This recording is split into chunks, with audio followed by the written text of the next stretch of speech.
Hello and welcome to BMB's Primetime Fantasy Report about Week 4 in the NFL. I'm your host, Tom Morrow, and this week was a rough one as a Jets fan. And I'm Sean McClellan, and I couldn't agree more, Tom. I'm Matt Mano, and I couldn't remember the last time we had to use two backup quarterbacks in one game. And I'm Finnegan Corcoran-Doolin, and it was another tough loss for Big Blue. All-around tough day for New York except for the Buffalo Bills, who defeated the Las Vegas Raiders 30-23. It was a very entertaining game for any Bills fan, but history was made by the Raiders' six-year quarterback, Derek Carr, who has thrown the most touchdown passes in the team's history. Carr threw two touchdown passes and passed for 311 yards and did not throw an interception in that one. On the other side, Josh Allen, who has been a threat to everyone, passed for 288 yards and threw two touchdown passes to Cole Beasley and Gabriel Davis. Another player that deserves recognition is wide receiver Stephon Diggs. Diggs was rumored to be quite the diva in the Bills locker room last year. Diggs has now changed his act and become a great team player, and the Bills couldn't be happier. The Bills now extend their winning record to 4-0 with this Sunday's victory. Every team needs team players and needs support from everyone in the locker room. Now, it seems like I'm being forced to talk about my New York Jets, who lost yet another game against the Denver Broncos this past Thursday night. The last time the Jets won was December 29th, 2019 against the Buffalo Bills. In the 2019-2020 season, the Jets went 0-4 in the opening four games, and then in Week 5, the Jets got the victory. Is there some kind of deja vu going on? Maybe we will see the Jets get a few wins this season, or will it be yet another rough year in New York? On the winning side, the Denver Broncos got their first win of the season, led by Rypien, who passed for 242 yards, threw two passing touchdowns, but also was intercepted 3 times. This game was impressive from a viewer standpoint because this is Rypien's first NFL start. We may have a quarterback war between Drew Lock and Brett Rypien once Lock is healthy. I think another major help was the Denver Broncos' ghost defensive man. Darnold fell multiple times in Thursday's game. Why? A game that didn't involve weird spirits or ghosts was the Saints' win over the Lions. Drew Brees continues to prove that age is just a number with Sunday's victory against the Detroit Lions. Brees threw for 2 touchdown passes and passed for 246 yards. However, underrated quarterback Matt Stafford passed for 3 touchdowns but only 206 yards. Stafford also had a lower completion percentage with just over 50%. A major reason the Saints were able to topple the Lions was the Saints' running backs. Latavius Murray, who ran for 64 yards and gave up 2 rushing touchdowns, and we can't forget last week's #1 fantasy player, Alvin Kamara, who ran for 83 yards. Mano, you're correct. Running backs are important, but you know what else is important? GOATs. Tom Brady can't stop making history. This week, Brady tied the record for touchdowns thrown in a season by a 43-year-old quarterback, with 5 touchdown passes in one game. The former Patriot passed 369 yards and threw 1 interception. Brady is finding his new wide receivers in the likes of Mike Evans, Scott Miller, and O.J. Howard. I, as a Giants fan who despises Tom Brady, but he keeps proving he's the GOAT. Brady is great, but he's got some new competition in some of these rookie quarterbacks. One of those names in first-round draft pick, Joe Burrow, who got his first NFL win this past Sunday when the Bengals defeated the Jacksonville Jaguars 33-25. Burrow is also the first rookie in NFL history to throw for 300-plus yards in 3 straight games. The Chargers also lost their running back, Austin Eckler, who is expected to be out 4 to 6 weeks with a hamstring injury. The name that sounds out the most for me, though, is Joe Mixon. Joe Mixon came up with 3 touchdowns and ran just shy of 200 yards. Are things looking good in Cincinnati? Things may be looking up for the Bengals, but Houston, we have a problem. The Texans have extended their losing streak to 0-4 with Sunday's loss to the Minnesota Vikings. The Texans also fired Bill O'Brien after their rough start to the 2020 season. The player of the game is undoubtedly Dalvin Cook, who is able to show off his talents with 2 rushing touchdowns and 130 rushing yards. The Texans season hasn't been the best, but a game that no one was surprised with was the Seahawks' victory over the Miami Dolphins. The Seahawks extend their winning streak to 4-0, and another player that never hits the brakes is Russel Wilson.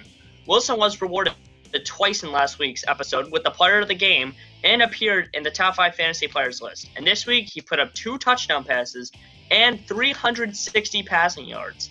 Wilson has tied Peyton Manning's record with 16 touchdowns through a team's first 4 games. And the two are the only quarterbacks to have 90-plus wins in their first 9 seasons. Is Wilson becoming the new Peyton Manning or the first Russell Wilson? But I think everyone is wondering who can stop Russell Wilson. Although the Seahawks win was no surprise, a win that was surprising was the Browns who defeated the Dallas Cowboys 49-38. Running back Nick Chubb has also officially been placed on IR, who's scheduled to miss about 6 weeks with an MCL sprain. We wish him a speedy recovery. Although losing, Dak Prescott is the first player in history to throw for 450-plus yards in 3 straight games. But this week's player of the game goes to ODELL Beckham Jr., who really saved the Browns from a defeat with a 3-touchdown game, and just amazing plays all around.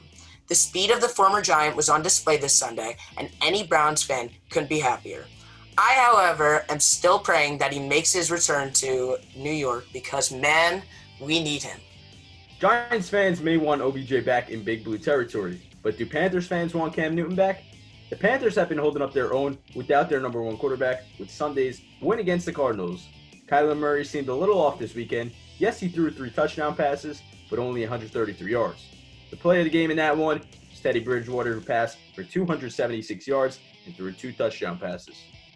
Although he had a rough week last week, Lamar Jackson and the Baltimore Ravens looked like they never skipped a beat. Lamar Jackson proved why he was last year MVP, and him and his Ravens' 31-17 victory versus the Washington football team proves it. Jackson ran in for 1 touchdown and threw for 2, both to tight end Mark Andrews. I think the real concern is the NFC East division. The Cowboys are 1-3, Washington becomes 1-3 as well, the Eagles are 1-2-1, and the Giants are 0-4. Things are looking good for that division. Speaking of the Giants, they lost in a sloppy showing to the Los Angeles Rams. Daniel Jones threw 1 interception and 0 touchdowns, but was sacked 4 times. It's not like Jared Goff had the best of days either. He only threw for 200 yards and connected for 1 touchdown pass. The player of the game was actually no one specific. It's the Rams defense, who we previously stated sacked and rushed Daniel Jones all game. The Giants O-line continues to disappoint and can't protect Jones or give Jones enough time to release the ball. A little known fact is that the Giants have the youngest team currently in the NFL. Talk about a rebuild season. Seems like they've been rebuilding since they last won a Super Bowl in 2012. Sean, you can't be talking about not being good since a Super Bowl win. When was the last time the Jets won the Super Bowl? Oh yeah, that's right, 1969. Hey, being a Jets fan is tough, okay? Talking about teams that haven't won a Super Bowl in a few years, we must talk about the Chicago Bears. With all the hype around Nick Foles saving the day against the Falcons last week, Foles only threw 1 touchdown to a wide receiver, Allen Robinson, who continues to show why he may be the most underrated wide receiver today in this league. Robinson has also recorded at least 1 catch in every game that he has played in for the Chicago Bears. The player of the game goes to the Colts' kicker, Rodrigo Blankenship, who put up 13 points and was 4 out of 4 in completions for field goals. Sunday Night Football is always a great game, and this week was no exception. We saw the Philadelphia Eagles defeat the San Francisco 49ers 25-20 in a stellar show on both sides. Although the 2020 NFC champs lost, the player of the game goes to George Kittle. Posted 15 receptions for 183 receiving yards and came up with 1 touchdown. The 49ers are definitely happy they have their tight end healthy and on the field once again. The All-Pro tight end also hit 3,000 career receiving yards. Kittle is something special and is possibly the best tight end in the game today. Last week, Patrick Mahomes was our star of the game with no competition. This week, he had some competition, and taking home the crown in this game is Tyrann Mathieu. The Honey Badger made 4 tackles and 1 pick six. And once that pick six happened, the Chiefs picked up speed to help them overcome my New England Patriots. The Chiefs also became the first team in NFL history to win on a Monday in consecutive weeks, and they're also the only team to start 4-0 in 4 consecutive seasons. Mahomes passed for 236 yards and threw 2 touchdown passes, but the Patriots had some bad luck with the QB. With Cam Newton recovering from COVID-19, the Pats put in Brian Hoyer for replacement. Hoyer threw for 130 yards and 1 interception. Belichick then decided Hoyer wasn't working out, so that's when third-string Jarrett Stidham jumped in for a 1 touchdown pass for 2 costly picks. Now look, I may be biased, but the rest in that game were actively trying to hand the game to the Chiefs. There were so many bad calls that Patriots fans could easily get mad at, but the worst and most egregious was the one where Mahomes clearly lost the ball, which shouldn't have resulted in a fumble recovery for the Patriots. the second game that happened on Monday saw the Green Bay Packers extend their record to 4-0 by beating the Atlanta Falcons 30-16.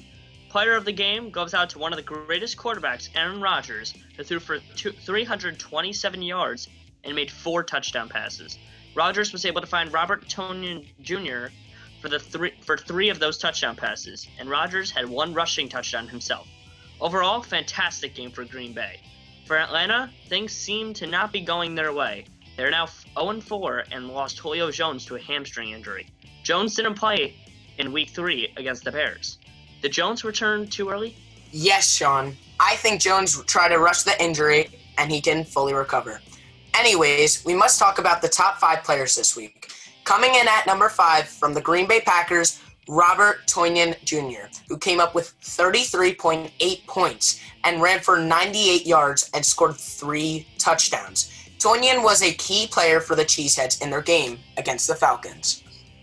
Coming in at number 4 was Cowboys quarterback Dak Prescott, who threw for 4 touchdown passes and passed for 502 yards. Prescott also became the first player in NFL history to throw for 450-plus yards in 3 straight games. Prescott is a great quarterback and continues to prove why. In the number 3 spot, it's ODELL Beckham Jr., who gave your fantasy team 38 points. OBJ was on fire against the Cowboys. He ran for 3 touchdowns and 154 yards. OBJ seems to be finding his footing as a Brown, and not a moment too soon. In our second spot, it's the People's tight end, returning George Kittle, who is also our player of the game for obvious reasons. Kittle scored 40 fantasy points and ran for 183 yards with a touchdown catch.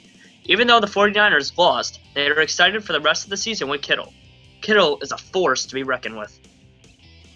In first place, the top fantasy player of the week was Bengals running back Joe Mixon. Mixon carried the ball 25 times, and he ran for 151 yards and scored 2 rushing touchdowns. He put up 42 fantasy points and seems like a promising help to the Bengals season. So guys, who do you have on your fantasy roster this week? Well, to start things off, Finn, it was a tough week for myself, putting my record at 500, 2-2 on the season so far. I took the loss this week, 129 to 111. So it was a tough week. There was guys on my roster that, didn't produce as much as they should have, but it's a tough week, and this is fantasy football. You're going to win games, you're going to lose them. How about you? Well, I don't know about you guys, but I am feeling on top of the world. My team's 4-0. I took a win against my brother in our rivalry game, 137 to 116. Kyler Murray, he had an off game, but he still produced 23 points. Dalvin Cook, he was his usual self, giving me 28.6. And Amari Cooper decided to go off, 33.4 points. And next week, it's going to be a good Clash of the Titans game. I'm going to be playing Finn. Good luck to you. Well, unfortunately for myself, before I verse you, Mano, I did lose this game, 169 to 101. My player of my whole roster was Lamar Jackson. I traded him from a trade with Sean, and he produced 25 points, not too bad. Another good player for me was Kareem Hunt. He got 19 fantasy points, and also my kicker got 18 fantasy points. How about you, Sean? Well, it always feels good when you get that first one of the season, and that kind of happened yesterday as I beat the best team in the league at a score of 118 to 71. My top players were Chris Carson, who I did get from that Lamar Jackson trade, Adam Thielen, and Cooper Kupp, who all stood out for my roster this week. Well, gentlemen, the only thing here is to put week 4 behind us and look forward. So week 5 will hopefully be a great week in fantasy terms. And I really hope the New York Jets can get a win against the Arizona Cardinals on Sunday. Trust me, Tom, I'm saying the same thing. Yeah, I have confidence that my Patriots can defeat the Denver Broncos. So I'm feeling pretty good for week 5. Feeling Sunday will be rough in Dallas. But hey, did anyone think about the Browns would beat the Cowboys? Whether it's your favorite NFL team playing this week or your fantasy team going head-to-head against your opponent, good luck to you guys. For BMB's Primetime Fantasy Report, I'm Tom Morrow.